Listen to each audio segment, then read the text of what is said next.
কংগ্ৰেছৰ নেতৃত্বৰ চৰকাৰ অহাৰ পিছত আমি এনেকুৱা এটা কৰা আইন, এনেকুৱা এটা শক্তিশালী আইন আমি আনিম, যাৰ পিছত ভৱিষ্যত কোনো হিমন্ত বিশ্ব শৰ্মা ডাঙৰীয়া অসমৰ ভিতৰত ৰাজনীতি কৰিব নোৱাৰে, এনেকুৱা এটা কৰা আইন আমি আনিম।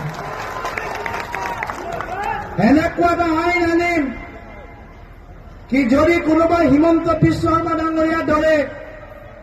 সাম্প্ৰদায়িক কথা কয়, এটা বিশেষ ধৰ্মৰ বিৰুদ্ধে কথা কয়, সেয়া হিন্দু ধৰ্মই হওক, ইছলাম ধৰ্মই হওক,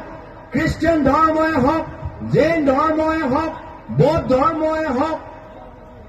শিখ ধৰ্মই হওক, যদি কোনোবাই সাম্প্ৰদায়িক কথা আৰু যিকোনো এটা বিশেষ ধৰ্মৰ বিৰুদ্ধে কথা কয়, কংগ্ৰেছৰ আইনৰ অন্তৰ্গত তেখেতক 5 বছৰ কাৰণে আমি জেললৈ পঠাম।